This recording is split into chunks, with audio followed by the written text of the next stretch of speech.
Terima kasih pemirsa, Anda kembali menyaksikan Kominfo Newsroom. Stabilitas sistem keuangan triwulan 2 tahun 2023 terus terjaga di tengah dinamika perekonomian dan pasar keuangan global. Perkembangan ini seiring dengan kondisi perekonomian dan sistem keuangan domestik yang resilient serta didukung koordinasi KSSK yang terus diperkuat. Komite Stabilitas Sistem Keuangan atau KSSK melaporkan stabilitas sistem keuangan pada triwulan 2 tahun 2023 masih tetap terjaga di tengah dinamika perekonomian dan pasar keuangan global. Menteri Keuangan sekaligus Ketua Komite Stabilitas Sistem Keuangan Sri Mulyani mengatakan, ketidakpastian ekonomi global masih tetap tinggi, namun terdapat indikasi perbaikan pada perekonomian global ke depannya. Hal tersebut tercermin pada Dana Moneter Internasional merevisi kembali proyeksi pertumbuhan global menjadi 3,0% year on year pada tahun 2023, lebih baik dibanding proyeksi pada April yaitu 2,8% year on year. Sejalan dengan hal tersebut, tekanan inflasi di negara maju yang masih relatif tinggi akibat perekonomian yang lebih kuat dan pasar tenaga kerja yang ketat, diperkirakan akan mendorong kenaikan lebih lanjut suku bunga kebijakan moneter di negara maju. Perkembangan tersebut menyebabkan aliran modal ke negara berkembang akan lebih selektif dan meningkatkan tekanan nilai tukar di negara berkembang termasuk Indonesia. Oleh karena itu, KSSK yang beranggotakan Menteri Keuangan, Gubernur Bank Indonesia, Ketua Dewan Komisioner OJK dan Ketua Dewan Komisioner Lembaga Penjamin Simpanan kini berfokus memperkuat koordinasi dan kewaspadaan untuk memitigasi risiko global dan domestik terhadap perekonomian Indonesia. Perkembangan ini seiring dengan kondisi perekonomian dan sistem keuangan domestik yang resilient serta didukung oleh koordinasi KSSK yaitu Komite Stabilitas Sistem Keuangan yang terdiri dari Kementerian Keuangan, Bank Indonesia, OJK, dan LPS yang terus diperkuat. Sejalan dengan terjaganya stabilitas sistem keuangan, KSSK optimis bahwa pertumbuhan ekonomi pada triwulan kedua tahun 2023 diperkirakan di kisaran 5 hingga berada di 5,3%. Adapun beberapa indikatornya yaitu peningkatan tren ekspansi manufaktur dan konsumsi rumah tangga. Sementara itu, pemirsa, Deputi Bidang Statistik dan Jasa Badan Pusat Statistik Puji Ismartini menyampaikan bahwa inflasi pada bulan Juli 2023 mengalami kenaikan sebesar 0,21% secara month-to-month dibandingkan dengan inflasi bulan sebelumnya sebesar 0,14% month-to-month. Dengan penyumbangan terbesar jatuh pada kelompok transportasi, yakni sebesar 0,58% secara month-to-month.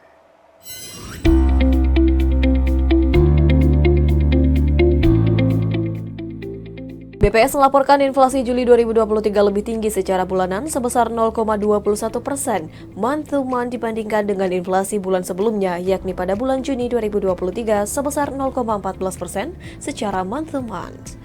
Namun demikian, angka tersebut lebih rendah dibandingkan dengan bulan yang sama pada tahun sebelumnya, yaitu Juli 2022, yang tercatat inflasi sebesar 0,64% month-to-month. Deputi Bidang Statistik Distribusi dan Jasa Badan Pusat Statistik atau BPS Puji Ismartini menyampaikan bahwa penyumbang terbesar inflasi kenaikan inflasi tersebut adalah jatuh kepada kelompok transportasi dengan jumlah inflasinya sebesar 0,58% month-to-month dan memberikan andil sebesar 0,08%.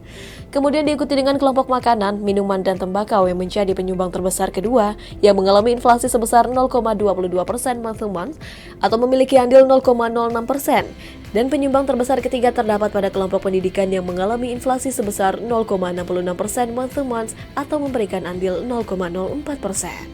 Jika dilihat secara series, sebagaimana disajikan pada grafik, terlihat bahwa inflasi Juli 2023 secara bulan ke bulan lebih tinggi dibandingkan inflasi bulan sebelumnya, yaitu Juni 2023 yang sebesar 0,14%. Namun angka ini lebih rendah dibandingkan inflasi bulan yang sama di tahun lalu yaitu Juli 2022 yang sebesar 0,64%.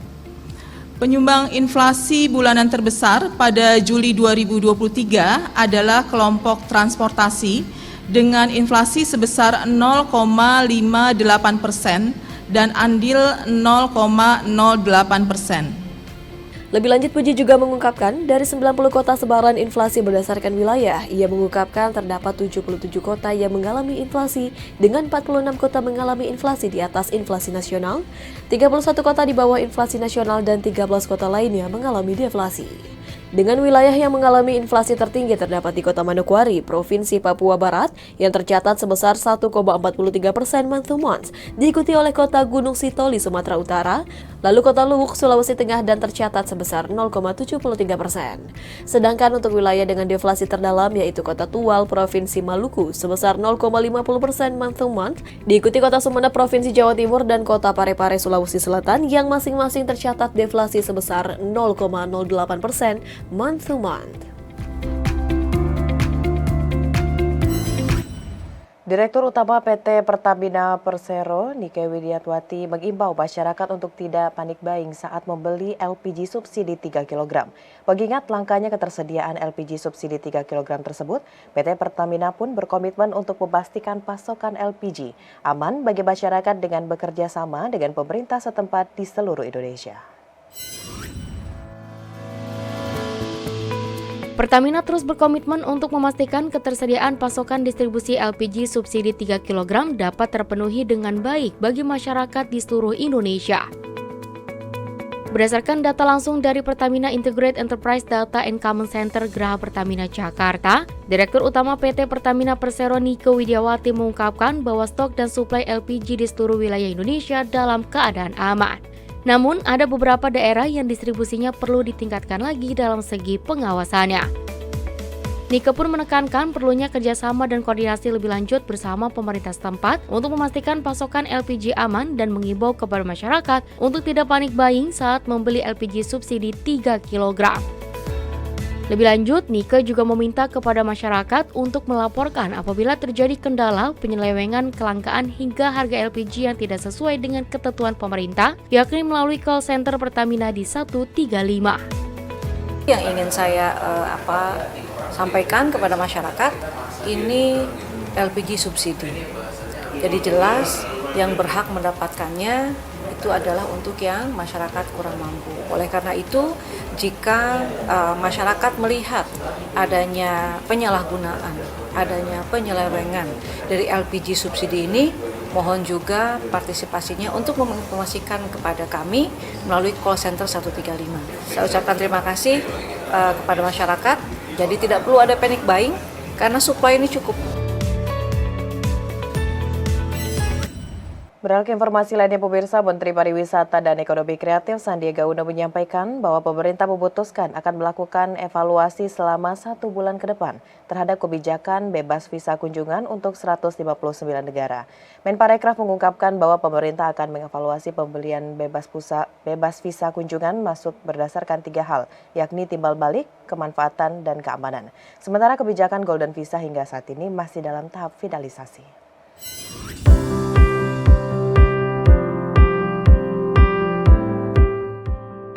Menteri Pariwisata dan Ekonomi Kreatif Sandiaga Salahuddin Uno usai mengikuti rapat terbatas yang dipimpin oleh Presiden Joko Widodo mengatakan, pemerintah akan mengevaluasi pemberian bebas visa kunjungan masuk berdasarkan 3 hal, yakni timbal balik, kebermanfaatan, dan keamanan. Evaluasi akan dilakukan pemerintah selama 1 bulan ke depan dan bertujuan untuk mewujudkan pertumbuhan pariwisata Indonesia yang berkualitas dan berkelanjutan. Menurut Menparekraf, masih banyak peluang agar sektor pariwisata Indonesia dapat tumbuh secara berkualitas dan berkelanjutan. Pemerintah ingin wisatawan yang datang ke Indonesia adalah wisatawan yang dapat memberikan dampak terhadap perekonomian seperti membuka lapangan usaha dan lapangan kerja. Kedepannya, Indonesia menargetkan dengan lama kunjungan di atas 7 hari dan melakukan belanja dengan pengeluaran $1.000 Amerika Serikat per wisatawan. Sedangkan terkait kebijakan Golden Visa, Sandiaga mengatakan bahwa saat ini kebijakan tersebut masih dalam tahap finalisasi. Sebelumnya, pemerintah melakukan penghentian sementara bebas visa kunjungan bagi 159 negara.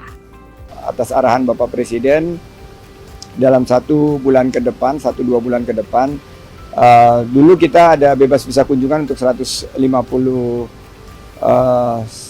negara ditambah 10 negara ASEAN. Ini nanti akan dievaluasi berbasis 3 hal, yaitu reciprocity, kebermanfaatan, dan keamanan.